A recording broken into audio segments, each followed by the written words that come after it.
did you get to where you are? I became feelingless. And what that means is I'm not saying turn off your feelings towards your family, your wife, your husband. I'm not saying that. Turn your feelings off when it comes down to you wanting to be better. Who's gonna carry the boat? What that means is when that alarm clock goes off, your feelings gotta go away. It's raining outside, it's cold outside.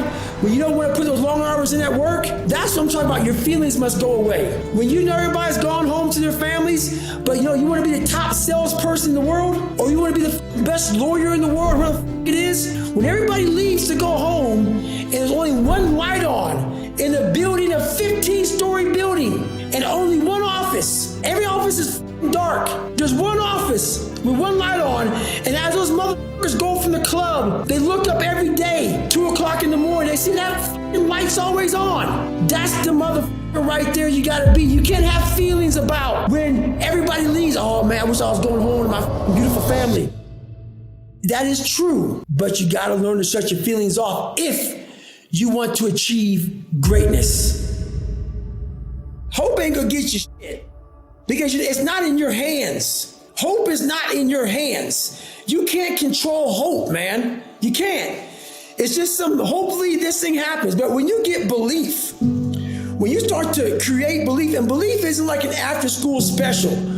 Most people think, oh man, like you need to believe in yourself. Sesame Street, when I was growing up and shit, you need to believe in yourself. That's not the belief I'm talking about. It's the belief that you harness through hard work and dedication. And it's something that you know what you are capable of because you've gone there several times in those dark times. So my belief, why I kept on going back to Navy SEAL training and going back to all these different things, not because I hoped training would get easier. It's because I believed I could make it. Through the training I put myself through, I just wasn't doing and executing as I should. And I knew that. It was all on me. So then when I put that belief into work and that hard work came to fruition, everything happened for me. And we always fall back on what's comfortable to us. What's comfortable for me was, if it's easy for me, I'm gonna do it.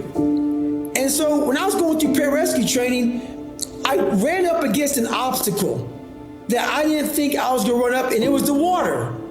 I hated the water. But I tried hard to get over that.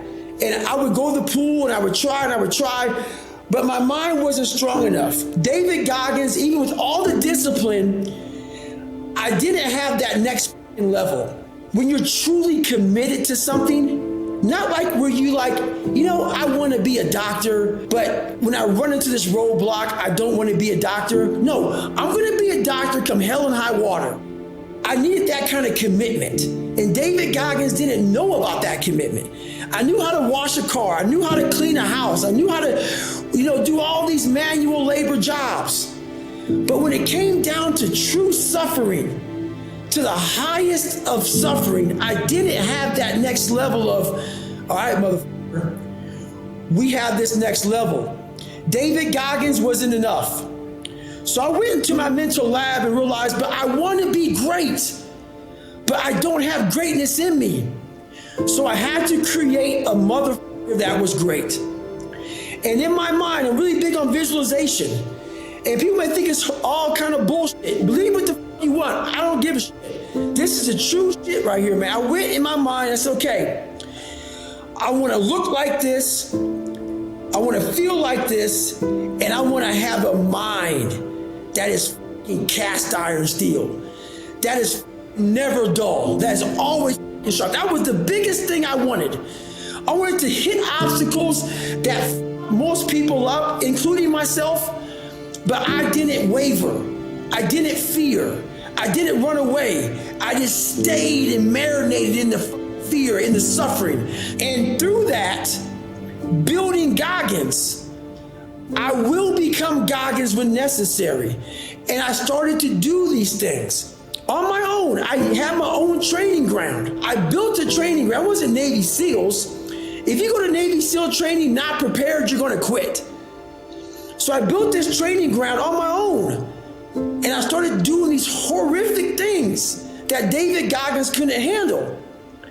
But Goggins started slowly coming up. I started putting that visualization of the guy I wanted to create. And in that water, when things got hard, and I was training on my own, Goggins would appear. Goggins would appear. When David Goggins would come up, Goggins would smack him the down and say, no, motherfucker, we're gonna drag you through this. And that's kind of how it happened over a period of time. This man evolved. Goggins became the guy that can withstand all kind of torture and pain and keep coming after you.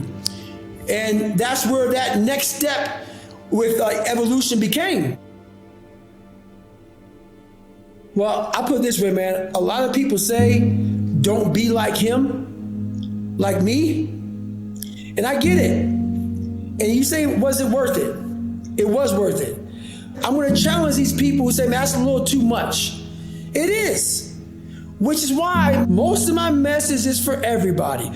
When it comes down to the uncommon amongst the uncommon, it is only for 0.0000001%. And these are the people who want to be the uncommon amongst the uncommon. I'm talking about Grover. Michael Jordan is in that category.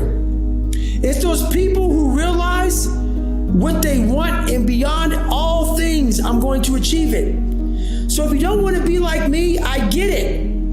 But is it so bad that a person has millions of dollars in the bank? Is it so bad that a person has 2 of the top books in the world, top of the list of all time? Is it bad that a person's broke all kind of records? Is it bad that a person's been the Navy SEAL, Army Ranger, gone to Delta Force training, gone to Air Force, smoke jumper? Is that bad? Is that bad that by 47 years old, you're trying to find what to do next? Is that so bad? Because you've done everything in the world, because the second you thought about it, you did it? If that's bad, I don't want to see what good is. So why it's bad to most people? Because it looks exhausting, and it is exhausting.